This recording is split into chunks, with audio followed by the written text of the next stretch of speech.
So the type of wine, bourbon, or premixed margarita connoisseur that I am, it's not about finding the most expensive bottle that's good. It's about finding the finest, cheapest, and that's something to boast about. And so today we talk carbon steel.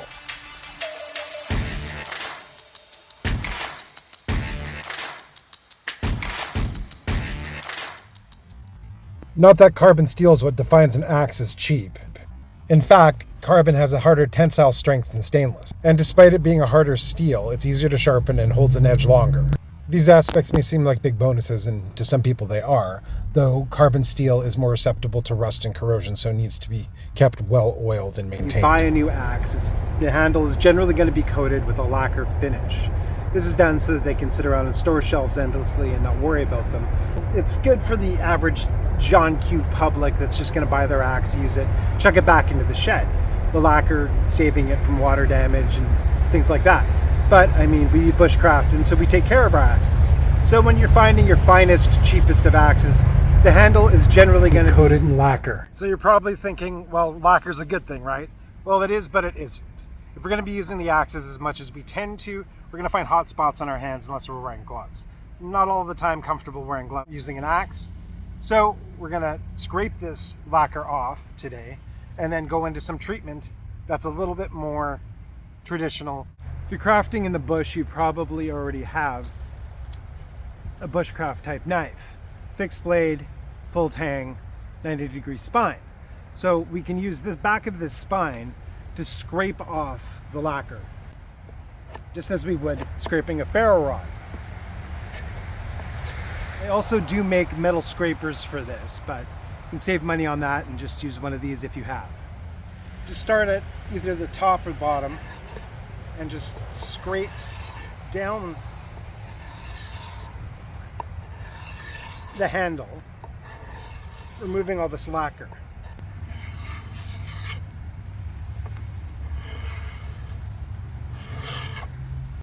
Eventually, you'll start to see the wood grain come through and feel the absence of the lacquer. Where it gets a little tricky is at the bottom of the handle, because you don't get that much coverage with the spine of your knife.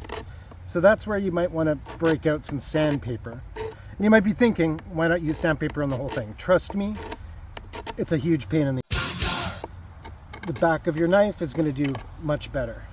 Use the point of your knife or the tip area and just scratch away if you need to. Always being careful with our knives so we don't lose fingers. Stay tuned for that video. And just work all that lacquer off. With this axe in particular, we also have a bit of a tricky spot here where the handle isn't sunk completely into the head.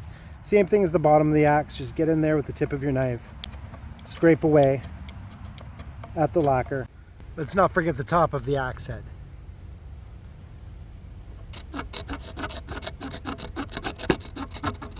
All of what we're doing later will seep in through all of these pores you're opening up, removing the lacquer. It has been rumored that out here at the cabin I've given up on life, when in reality all that's really changed is how much more inclined I am to wear sweatpants.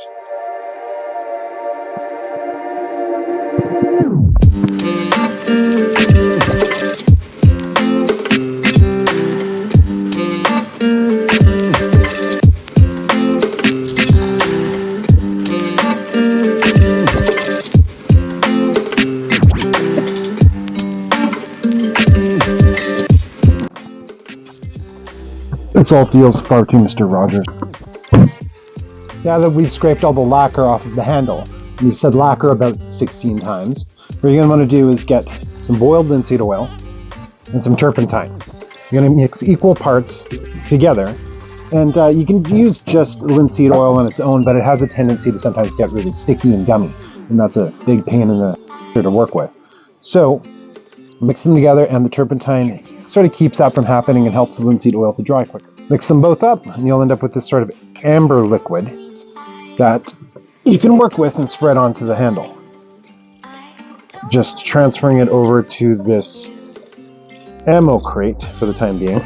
You'll see why in a minute. You can apply this stuff with just a rag or even your bare hand. It's not really going to hurt, but I mean with the turpentine in there, probably with a rag is better, or just use a foam brush or a brush in general and just run it on. Give it a good coat, and you can see that it's looking pretty shiny. That's all going to fade as it seeps into the wood itself. So give it a nice thick coat. And then on the end and the top is where you're really going to want to apply it. It's where it's really going to soak in, where it's most porous.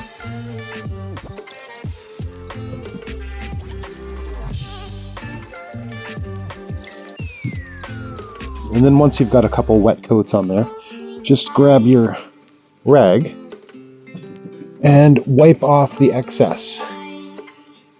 You can do this maybe 2 or 3 times, and then overall, once it's completely dried, do this process again 1 or 2 more times, and you'll have a nice axe that feels great in your hand and will be not waterproof, but a lot better off and nicer on your hands than the lacquered finish. If you got a couple coats on there, you're really going to see that wood grain come out.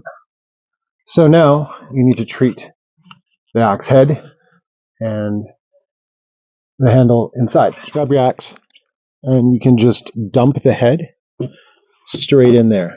Let it soak in. And leave it sit overnight.